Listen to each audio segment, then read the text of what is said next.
bienvenue sur Memento Mori, le podcast qui parle du présent en prenant la fin comme point de départ. Je m'appelle Raphaël Charrier, je suis pasteur à Grenoble. Je suis Mathieu Gérald. J'ai fait plus une voix de robot, moi. Oh là là. Eh mon gars, mais faut me prévenir que tu fais des trucs comme non, ça. Si je te préviens, c'est plus drôle. J'étais pas prêt. Mais non, mais si je te préviens, c'est pas drôle. Oh là là. Donc tu es pasteur où, Mathieu? Ah ouais, donc je suis pasteur à Etup et on est tous les deux blogueurs sur le site. Tout pour sa gloire. Tu es pasteur et tu portes de la fonte parce que t'es un bonhomme viril, c'est ça? Ouais, je peux porter de la fonte, m'a dit le chirurgien aujourd'hui. Ok, bon bah c'est cool. Je sais que je suis pour de vrai allé à l'hôpital aujourd'hui, c'est le dernier épisode hôpital. Oh, purée, c'est pas possible, ça va pas avec notre thématique là. Non, ça va pas. Alors, il me tarde qu'on fasse un épisode sur la féminité un jour. Il me tarde d'entendre ton intro ce jour. Oui, parce qu'aujourd'hui, on va parler de la virilité. Et c'est vrai que pour la féminité, il faudra peut-être qu'on invite une fille, parce que pour le coup, virilité, on a des trucs à dire, surtout moi. Toi, je sais pas ce que tu vas pouvoir dire. Toi. Mais bah, moi, j'ai rien besoin de dire en fait. C'est ça. C'est vrai, c'est bien parti. Donc le but n'est pas que de se balancer des vieilles vannes, mais ensemble de parler de la virilité, parler de ça parce que c'est quelque chose qui est important, qui fait partie de l'identité de l'homme, quelque chose qui est vraiment malmené dans notre société et interrogé, qui est contaminé par des stéréotypes, par des préjugés et par des mauvaises compréhensions. Et nous, en tant que chrétiens, on souhaite réaffirmer l'importance de la virilité, mais avoir un référentiel qui soit biblique, centré sur Christ, et vivre ça. Et on souhaite être des hommes qui sommes des hommes, mais exprimer ça d'une façon qui est à la gloire de Dieu et non pas à notre propre petite gloriole. D'ailleurs, est-ce que tu fais une différence entre virilité et masculinité dans cet épisode? Alors, oui, parce que en fait, je dirais, alors t'as raison, c'est hyper connecté les deux. Mais je dirais que la virilité, alors honnêtement, hein, on est comme d'hab, on en parle entre potes, j'ai pas trop cherché, même pas sur Wikipédia ce coup-ci, mais en fait, il me semble que la virilité, je dirais que c'est plutôt la manifestation les attributs extérieurs visibles qui mettent en avant la masculinité. Ouais, je dirais ça aussi. Ah bah c'est bien. Et du coup, en fait, je pense que c'est aussi très lié, il faut prendre en compte que c'est lié à la culture. C'est-à-dire, si je prends tu vois, un des films pour moi les plus virils, c'est Braveheart, tu vois, où Mel Gibson, tu sais, il devient chef de guerre pour voilà, et il est en kilt, ouais, voilà, il est en robe. Alors, et c'est hyper badass dans son contexte. Chez nous aujourd'hui, tu te mets en robe, t'es pas viril, t'es travesti. Non mais c'est un kilt, c'est pas une robe. Tu mets un kilt, c'est quand même... Non. En fait, ça dépend la dégaine que t'as. Alors aujourd'hui, tu te mets un kilt, sauf si t'es écossais et que t'as un mariage, un truc traditionnel, ça passerait. Mais aujourd'hui, balade-toi en kilt dans la rue. Enfin, je sais pas chez toi, mais chez moi à Grenoble, tu te fais insulter, quoi. D'ailleurs, non seulement il a un kilt, mais il a les cheveux longs aussi. Il a les cheveux longs. Alors, ça d'ailleurs, tu vois, c'est revenu... dans les quartiers, t'as vu, les mecs, ils ont tous d'un coup les cheveux longs maintenant. Ça, je sais pas comment ils ont fait. Ouais, mais franchement, PNL... Bah, c'est un truc qu'on se disait hier avec Alex aussi. Le coup du pantalon de jogging skinny. Oh, purée. J'ai du mal. Ouais. Les jeans moulés, retroussés aux chevilles, où t'as l'impression que le mec, il a pris le... C'est même pas moulant, c'est moulé. Oui, ça, c'est moulé. Ils ont été faits sur toi, c'est oui, genre. C'est ça. Et ils ont été piqués dans le placard de ta femme ou de ta petite copine ou de ta sœur. Tu vois, et ils mettent ça. Et ouais, enfin, bon, bref. Bon, on tombe déjà dans des clichés. Mais c'est vrai que la virilité, c'est en gros, c'est l'expression de ta masculinité dans la culture. Donc, en fait, dans la discussion, on va sans cesse basculer découpler entre masculinité et féminité, quoi. Ouais, mais c'est dire aussi, tu vois, que cette question, elle est extrêmement mouvante. Parce que si tu prends ce qu'on a dit, tu vois, un peu pour rigoler, là, les cheveux longs et les jeans moulants, Ouais. quand nous on était au collège, c'était pas possible en fait. Tu vois. Non. Les seuls mecs qui avaient les cheveux longs, c'était les skaters et les surfeurs. Ouais, les hard rockers. Et ça passait ou le hard rocker, parce que ça passait parce que c'était extrêmement lié à leur tribu, entre guillemets. Ouais, puis ils étaient sales. Tu vois, c'était Mais... des cheveux longs, voilà, c'est pas des cheveux longs brushingés comme ils font maintenant les mecs, quoi. Ouais, maintenant, ouais, c'est clair, c'est un brushing. Mais bref, pour dire, ça change très très vite, quoi. Ouais, c'est ça. Ouais, les codes culturels sont vraiment mouvants et émouvants parfois, tellement ils sont tristes et ça part en live. Non, mais c'est vrai, il faut le dire. Alors, peut-être, si on commençait par là, pour toi, c'est quoi en fait de base, quelle était ta vision avant que tu sois chrétien?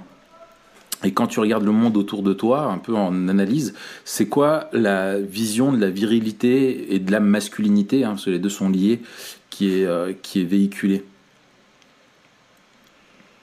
En fait, tu vois, quand j'ai vu cette question, je me suis demandé, j'ai réfléchi, et je me dis que ça dépend pas, ça dépend pas mal de notre culture, hein, notamment de notre culture familiale, mais aussi de là où on a grandi. Ouais. Et moi, je dirais qu'en fait, mon modèle de virilité, c'était mon père. Ouais. Et c'était pas un modèle de virilité caricatural, tu vois, genre muscles et tout machin. Moi, ce que j'ai toujours associé à la virilité, c'est le fait de faire ce que tu as à faire. Dire, tu dois taffer, tu dois prendre soin de ta famille. Tu fais ton job à plein temps, quoi. Tu fais ton job à plein temps, avec des trucs bien sûr, les trucs de mec, genre qu'on doit faire. Tu dois chauffer la maison, donc tu coupes le bois. Tu dois entretenir la voiture.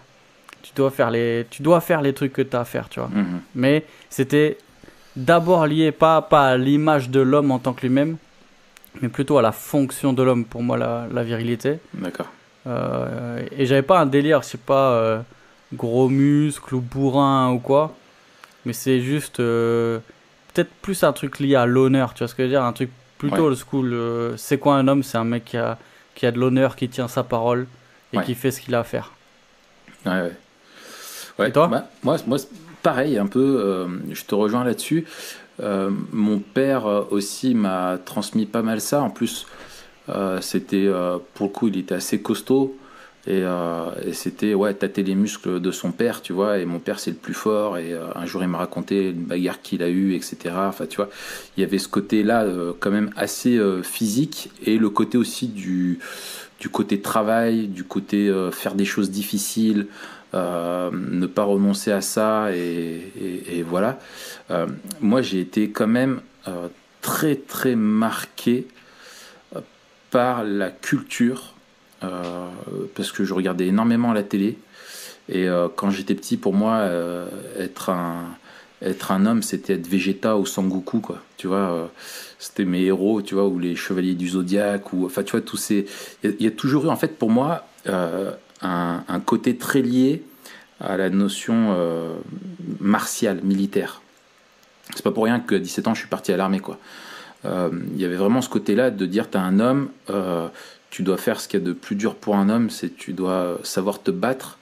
Et c'était pas, moi j'étais pas très en avance sur la question, tu vois, de tu vois, par exemple le fait d'avoir un corps hyper musclé et tout ça, pour moi c'était pas important. Quand tu parles de Vegeta quand même. Oui, non, mais Vegeta c'est une machine. Tu vois, en fait, moi, c'était ça, c'était d'être pour moi, quand j'ai été plus grand, si tu me parles de la star de ma jeunesse, mon idole de toute ma jeunesse et celui qui m'a le plus influencé, c'est Bruce Lee. Ouais. Tu vois, tu regardes Bruce Lee, il était sec, bon, il était hyper musclé, et voilà, mais c'était pas tu vois ce que je veux dire, un canon de beauté, mais c'était en mode, tu vis pour le combat. Et moi, c'était ça un peu être un homme, c'était ça. Après, plus tard, il y a eu, comme j'étais tout le temps dans les arts martiaux et tout ça, il y avait aussi Miyamoto Musashi, tu sais, cette mentalité-là un peu de samouraï, C'est celui qui a écrit le traité des 5 roues. C'est vraiment un personnage historique qui est presque aussi mythologique, Musashi. Et en fait, lui, c'était, tu vois, le Bushido, tu sais, toute la loi martiale où tu vis, tu t'entraînes pour être un combattant. Et il y avait même cette notion dans la virilité, de mépris des femmes parce qu'elles sont femmes. Et tu peux pas leur faire confiance et tu les mets de côté, elles sont là juste pour satisfaire tes besoins sexuels à un moment, et ce qui compte c'est le combat, la guerre, t'as été faite pour ça, et voilà quoi. T'as été faite pour ça ? Tu as été fait pour ça. Ouais, l'humanité a été faite pour ça. Mais en même temps, même avec mes potes, tu vois, où j'étais pas mal dans l'univers et la culture un peu, tu vois, de la rue, très hip-hop, rap, tout ça. On était, tu vois, vraiment influencé par ça, ou même faire un compliment à un pote, tout de suite l'autre il te disait mais t'es un espèce de gros homosexuel, mais en version vulgaire quoi. Tu vois, c'était même un compliment sur un artiste, où des fois juste tu disais ah ça c'est beau, dire que c'est beau, ça faisait de toi un homosexuel. Tu vois un peu le côté sentiment, voilà. S'ouvrir même. Voilà, ouais, c'est ça. T'es une machine, t'es un dur, Donc moi, je suis parti de loin, et j'en garde encore des traces, je le reconnais, franchement. Donc c'était plutôt le modèle guerrier. C'est ça. Qui se rapproche du modèle antique de la virilité. Ouais, c'est ça. J'étais très, très old school. Et puis même, tu vois, quand tu vois des gars de ces grosses bagnoles, des lunettes, puis tu sais, le côté la barbe très travaillée, très voilà, ou des mecs qui se faisaient plein de tatouages, tu sais, c'était en mode mais ça c'est pas des hommes, s'ils veulent juste de l'apparence, ils veulent juste des femmes, c'est pas des guerriers, tu vois, c'est des mecs qui se vantent, ils veulent des chromes sur les bagnoles, des tout ça et tout. Un vrai homme il s'en fout, il va dépenser son argent dans des armes, ou dans s'acheter, ou dans des entraînements difficiles, ou tu vois ce que je veux dire, du matos de guerre, ou avec des potes on partait dans les bois s'entraîner au katana, tu vois, et avec des bokken, c'était des katanas en bois, et on passait nos journées à faire ça, à s'entraîner au combat, à taper dans les sacs de frappe et tout ça, et puis après le soir on fumait des joints, on buvait de l'alcool et on rageait sur le monde. Et c'est comment on appelle les bokken chez nous ? Comment ? Des branches. Des branches. Nous aussi, on en a dans les bois. Non, mais des bokken, c'est le katana. Non, mais tu dis un nom comme ça, tu vois. Mais mais c'est pas parce que tu connais rien et que toi, t'as fait une école d'art, alors que moi, je m'entraînais dans les bois, que voilà. Et d'ailleurs, et du coup, tu vois. Et quand j'étais en école d'art, tu devais être en 3e, toi, ta 8e année, non ? C'est ça, exactement. Espèce de. T'en profites parce que t'es derrière l'écran en vrai, t'es pas en face de moi. Ouais, c'est ça. Moi, on se voit bientôt, avec 2 doigts, je te tue. Mais ton fameux coup, le fameux coup secret là. C'est ça. Tu vois, c'est comme dans c'est comme dans Ratatouille, non ? Le mec qui monte toujours le pouce. Non, attends, moi je te parle de Kill Bill, le truc de guerrier, tu me parles de Ratatouille. Ouais, mais dans Ratatouille, il y a un vrai psychopathe aussi. C'est vrai ? Oui, c'est vrai. Il y a un cuisinier, c'est un psychopathe. Ouais, enfin bref, on s'en fiche. Mais ouais, enfin voilà. Ok, du coup, vraiment vision guerrière. Ouais. Ok, ouais. Rambo, tout ça. Ouais, c'est ça. C'est ça. Et en fait, ce qui est, moi, tu vois, si j'en reviens maintenant à une question de vision du monde, en fait, c'est que, tiens, voilà, je vais commencer par une question plutôt. C'est qu'est-ce que c'est que la masculinité ? Question hard. Non, mais attends, tu parles en général ou dans la Bible ? Non, dans la Bible. Ah. Juste avant de répondre à ta question, je fais comme les politiques. Ouais. Une des raisons aussi pour lesquelles on parle de ça, on l'a pas dit, peut-être. Arrêtez de me couper la parole, s'il vous plaît, monsieur. C'est qu'il y a une espèce de regain aussi de mouvement. Enfin, mouvement, c'est peut-être un grand mot, mais en tout cas de personnages un peu virilistes. Et on parle de virilisme. Ouais. Je t'ai envoyé quelques liens, on va pas leur faire de la pub, mais il y a des gars sur internet qui en font des tonnes. Ah, mais c'est terrible. Justement pour définir une espèce de virilité. Réactionnaire. C'est très caricatural. À fond. Mais c'est aussi le résultat du temps, je pense, en réaction au mouvement féministe. Aux dernières aussi scandales, MeToo, Weinstein et tout. Je pense qu'il faut vraiment se poser la question.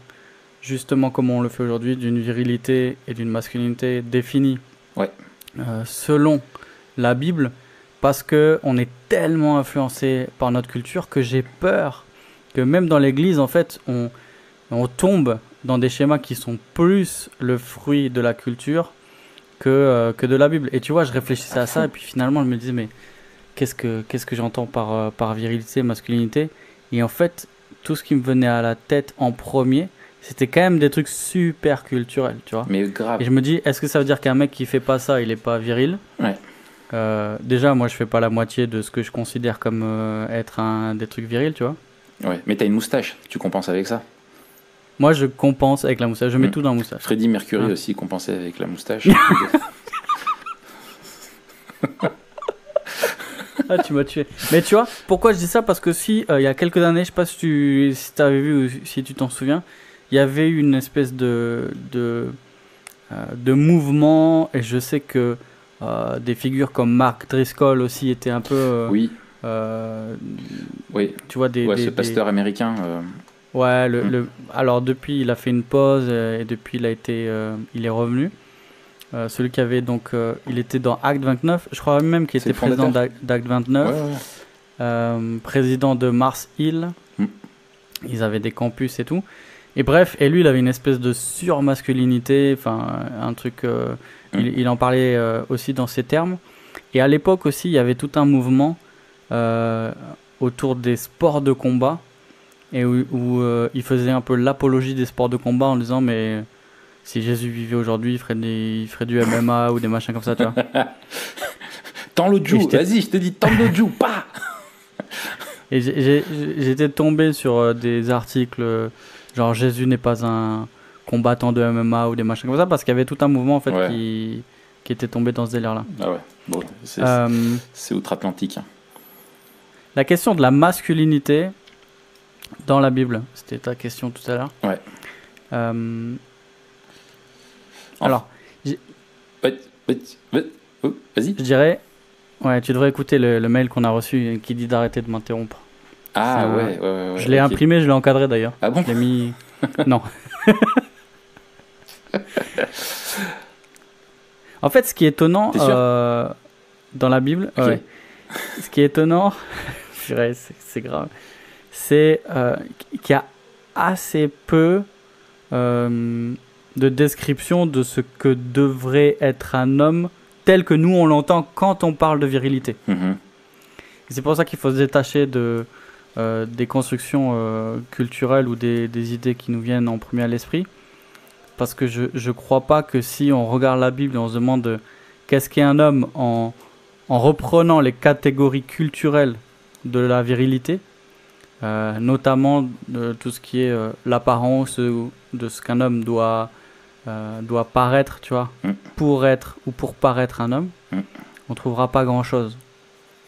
Je pense que c'est plus profond que ça. C'est clair.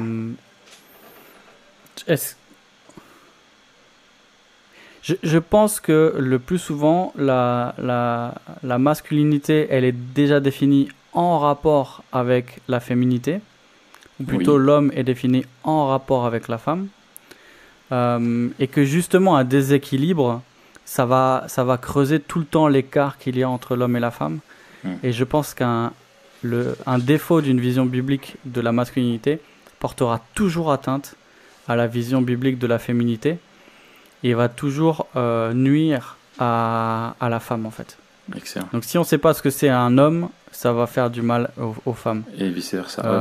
Ça c'est très vrai. Et c'est ce qu'on voit en fait aussi dans la société, c'est que en voulant lisser les questions et les isoler, c'est-à-dire qu'à la fois on veut définir ce qu'est une femme juste par rapport à elle-même et pas par rapport ni à la société ni aux hommes, et en même temps on veut qu'il n'y ait plus de différence entre les hommes et les femmes, et on veut lisser tout ce qui fait qu'on est un homme ou qu'on est une femme, et tout ça en fait ça amène soit la confusion, soit une division qui entraîne des abus, quoi.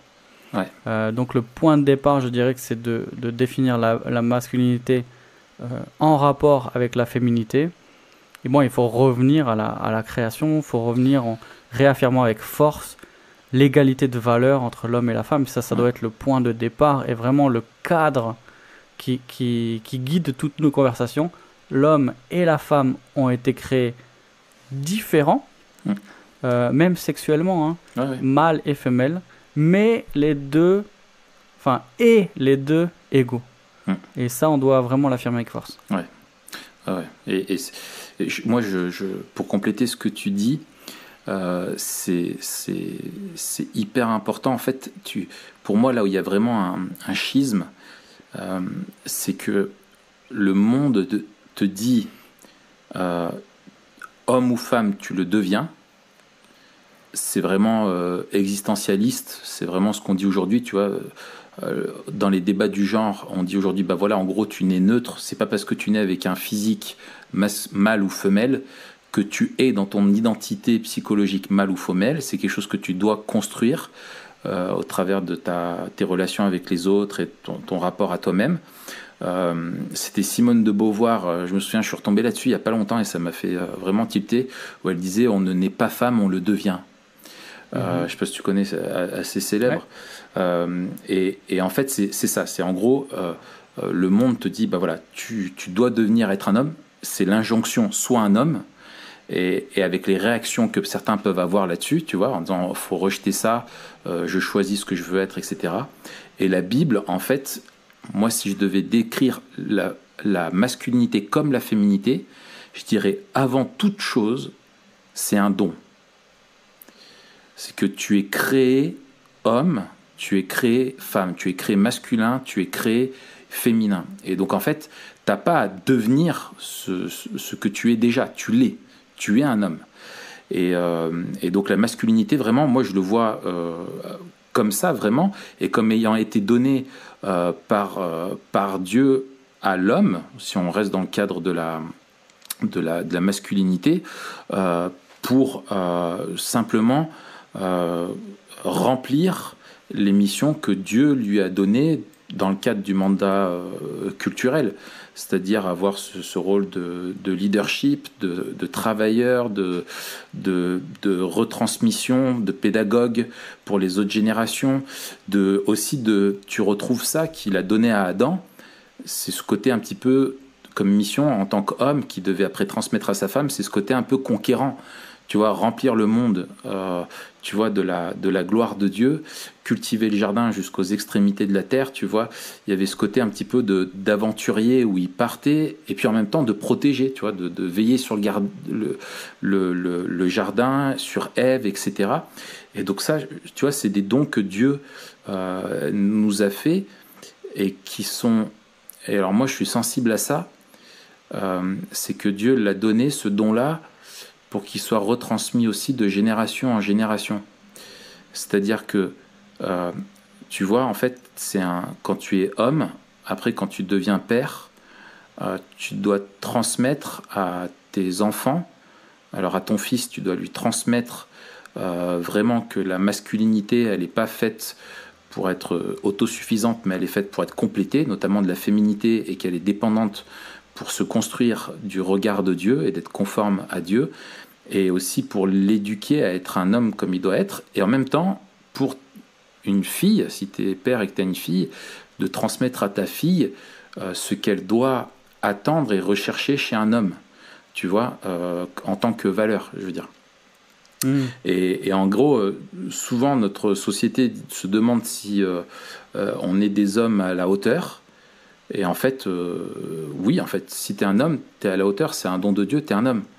Donc c'est justement plutôt l'idée de dire comment être un homme et c'est quoi, comment est-ce que Dieu définit l'homme. Et c'est clair qu'on est dans un cadre où l'image de la masculinité qui est ce don de Dieu fait à celui qui est donc homme, c'est quelque chose qui est complètement altéré et perverti dans sa façon de le voir, et c'est ce que tu mentionnais notamment dans le rapport par rapport aux femmes, quoi.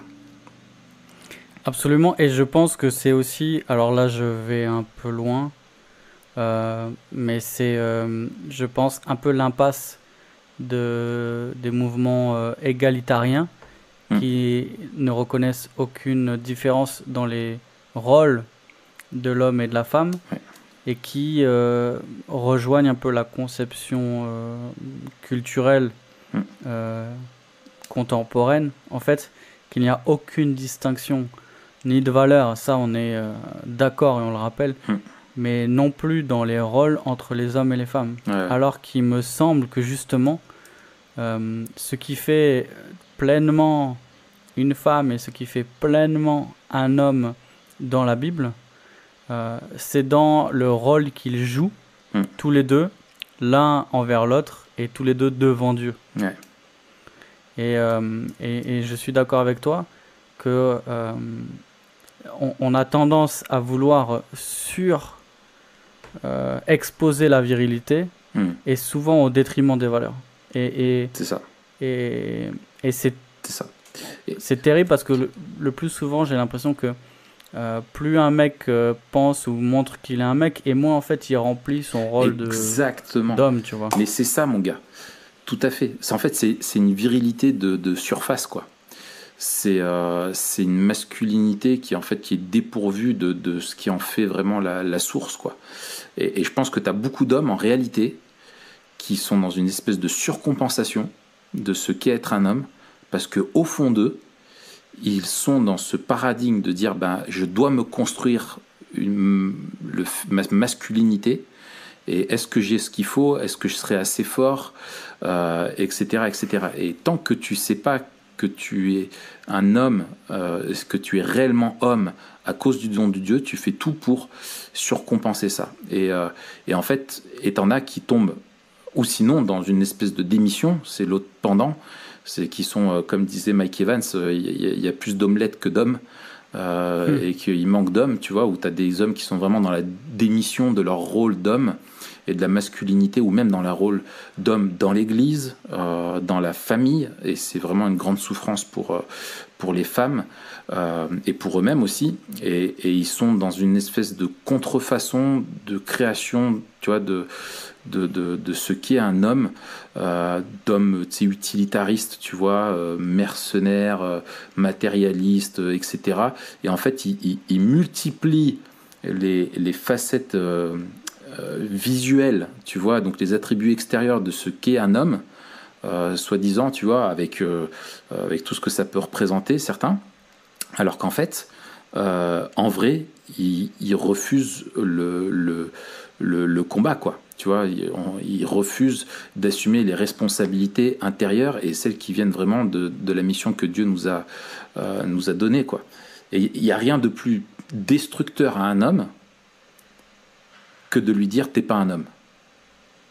T'es d'accord ou pas? Enfin, tu vois, mais d'ailleurs, c'est le pire des trucs. Quand tu dis à un autre t'es pas un homme, c'est la pire des insultes. Enfin, en tout cas, à moi, ça serait le pire des trucs qu'on puisse me dire, quoi, tu vois, où t'es un lâche, où t'es voilà, et ça c'est terrible. Alors qu'en fait tu es un homme, et c'est plutôt d'apprendre à se conformer à ce que Dieu nous a dit et nous dépouiller de cette vision de la masculinité, enfin, et de la virilité qui est celle de notre culture, pour retrouver vraiment celle qui est de Dieu.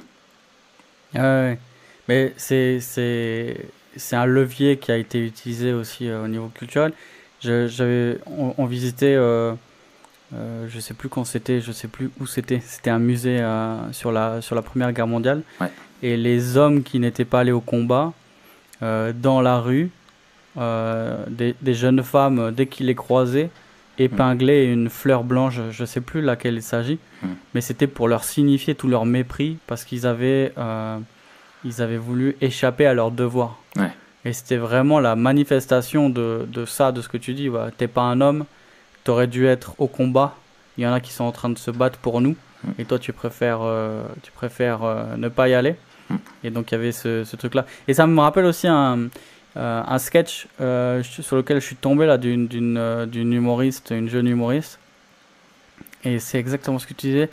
Elle disait, mais des fois, on aimerait bien être un homme, c'est plus facile, machin et tout. Elle dit, mais on perdrait notre argument principal et notre levier principal. Le fait de, quand ils font pas ce qu'ils doivent faire, ou alors quand ils font pas ce qu'on a envie qu'ils fassent, la phrase magique, non mais t'es un homme ou t'es pas un homme. Ouais.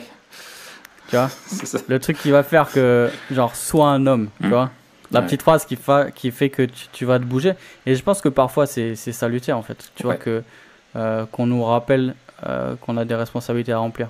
Et tu vois, en réfléchissant à ça, en réfléchissant à la vision biblique de la masculinité, je me suis dit, mais vraiment, notre modèle, c'est Jésus. C'est clair. C'est Jésus. Mais tu vois, quand j'ai réfléchi, au début, je me suis dit, mais est-ce qu'on n'a pas noyé la masculinité de Jésus dans une espèce d'universalité? En fait, on a oublié que c'était un homme. Oublié le genre, que c'était un masculin. Il a représenté l'humanité. Tout à fait. Ce que je veux dire. Ouais. Alors, mais en y pensant bien, une des clés, c'est de se rappeler que c'était vraiment un homme, et aussi de se rappeler que c'était le second Adam, et que ça replace aussi sa mission dans le mandat donné à Adam.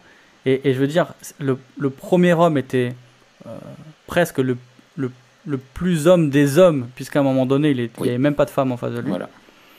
Mais le deuxième homme était encore plus un homme. Et non seulement Jésus est l'humain par excellence, mais c'est aussi l'homme par excellence. C'est ça. C'est que c'est vraiment de la théologie de l'alliance, quoi.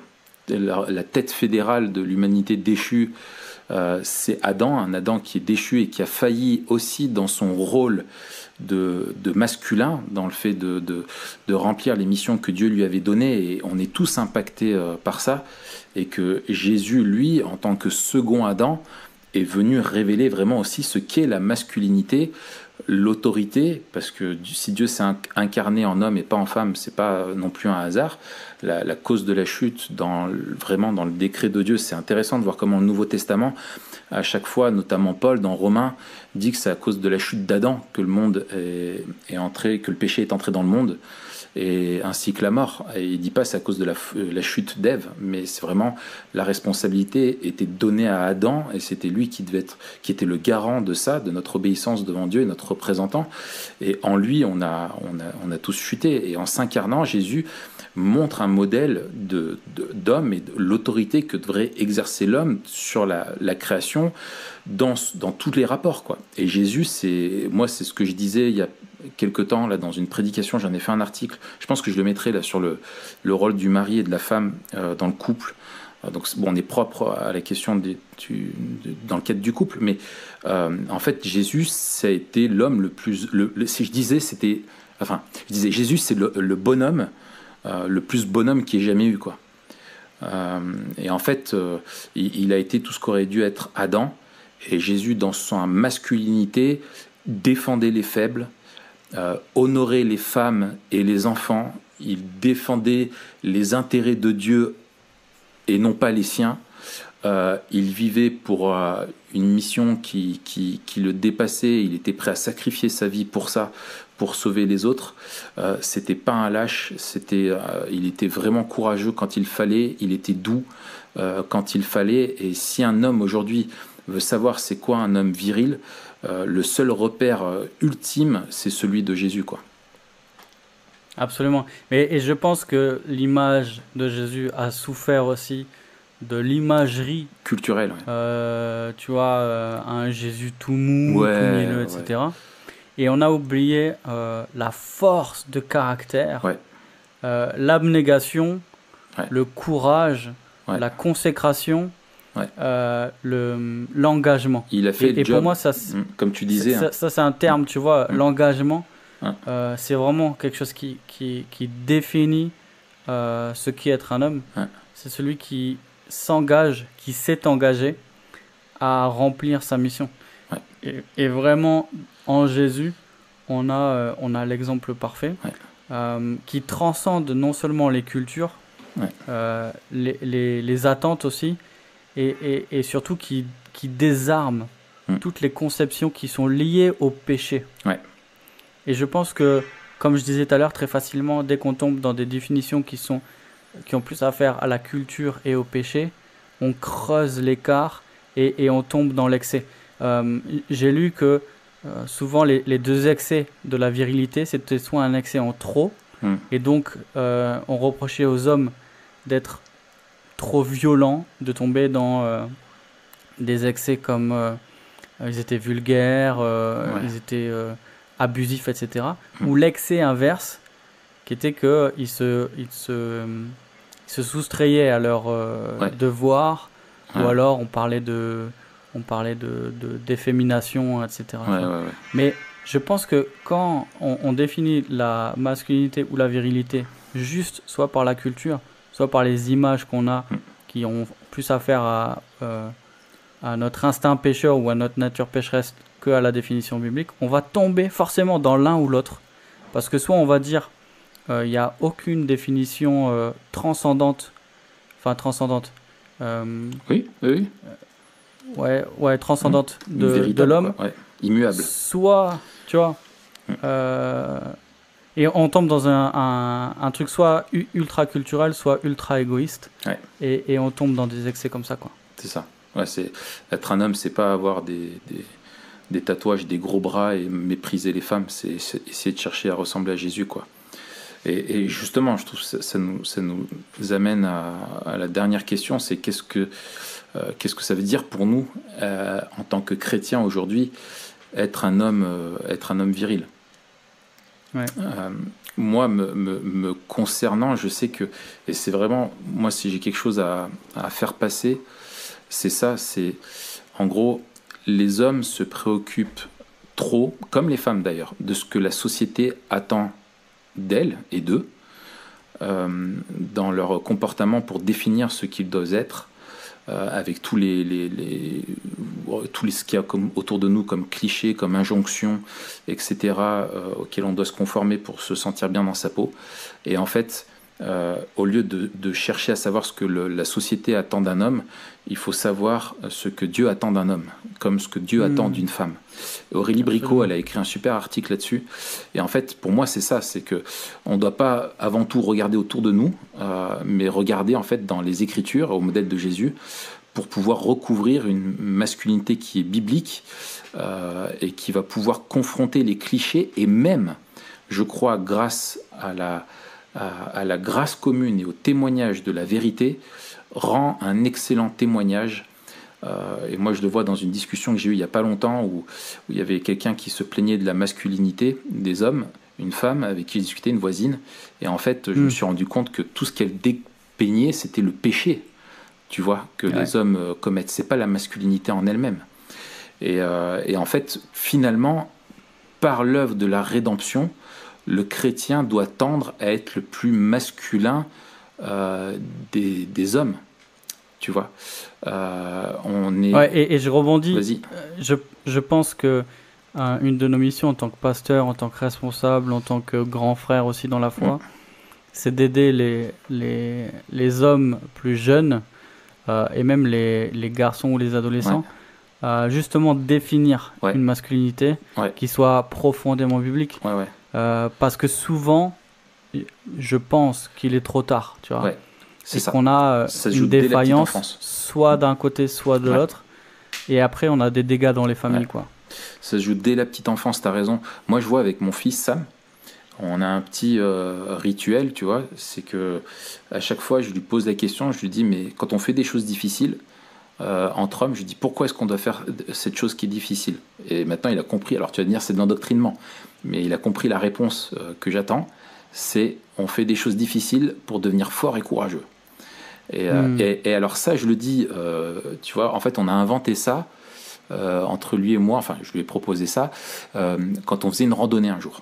Où il y en avait marre, mais on avait un objectif. Et donc, c'était, bon, on fait des choses, voilà. Mais aussi, on fait des choses difficiles pour être fort et courageux, dans le sens où c'est en se confrontant à nos missions, c'est ça mon message, que finalement on devient ce qui est vertueux. C'est ça ce que je veux lui faire passer derrière. Et bon, quand on est petit, je lui fais passer comme ça. Mais en gros, mais ça, je lui répète ça, par exemple, à un moment donné, je lui dis, range ta chambre. Et il y avait un bazar pas possible dans sa chambre.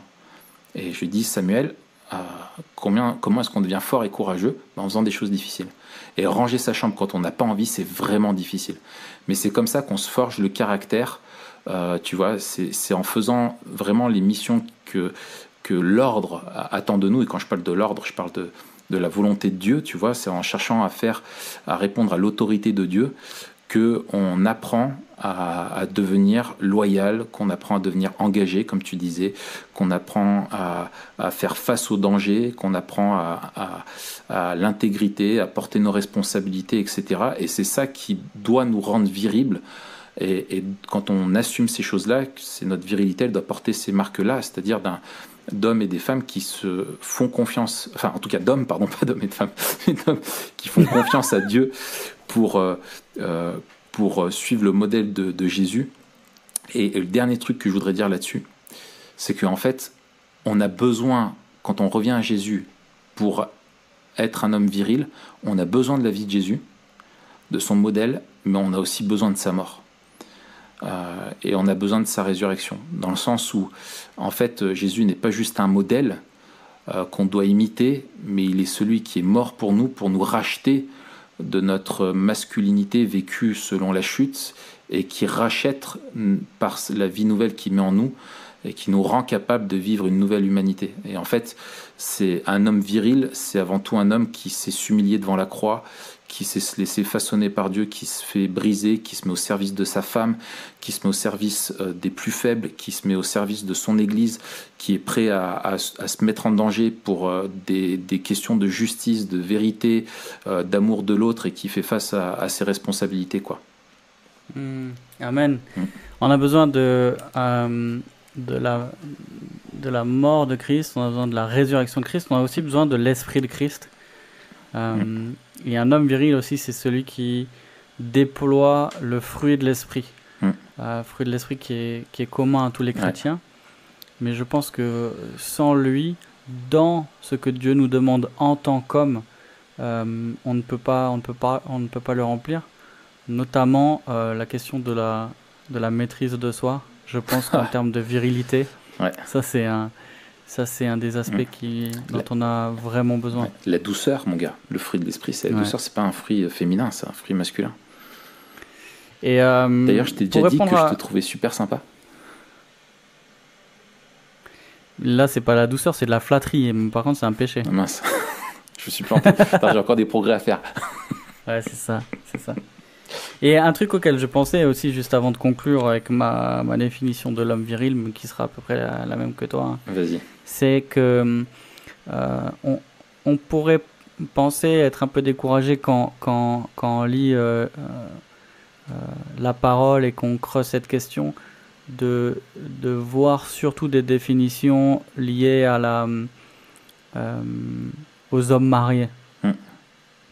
Et même quand on lit Éphésiens 5, on a ce modèle de Christ qui est un modèle pour le mari face à son épouse, et qui l'aime allant jusqu'à se sacrifier, qui est l'ultime engagement par amour pour elle.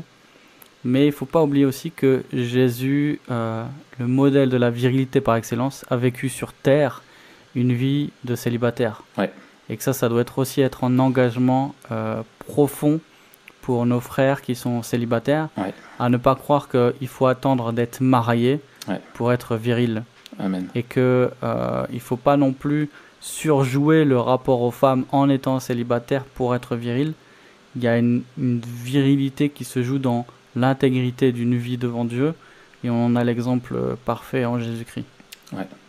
Excellent. Et que Paul a cherché à reproduire aussi, qui était aussi célibataire, quoi. Absolument. Merci Matt. Je voudrais moi juste conclure en citant le 1 Corinthiens chapitre 16 verset 13, où Paul dit aux chrétiens et probablement aux anciens de l'église de Corinthe, soyez des hommes. Et c'est la seule expression qu'il y a dans le Nouveau Testament, c'est la seule injonction qu'il y a dans ce sens-là. Et je te dis simplement ce que dit Henri Briand. Il dit: c'est la seule fois que cette expression apparaît dans les Écritures. Il décrit une personne ayant atteint la maturité et qui possède le courage et la stabilité d'un homme fait. Que Dieu nous aide. Magnifique. Là maintenant tu conclus en fait. Ah ouais. Salut, au revoir. Et ben à la semaine prochaine les amis, hein. Merci pour vos commentaires, merci pour vos 5 étoiles qui sont de plus en plus nombreuses mais pas encore suffisantes sur iTunes. Merci. En fait, si t'es un homme, tu mets 5 étoiles, sinon c'est que t'es pas un homme, quoi. Voilà, le test de la virilité, voilà. c'est d'encourager les frères. Voilà, et le test de la féminité aussi d'ailleurs. Voilà, ça vaut pour tout le monde. Hein, sur iTunes, sur YouTube, sur SoundCloud. On se dit à la semaine prochaine. Salut Raph. Ciao, ciao.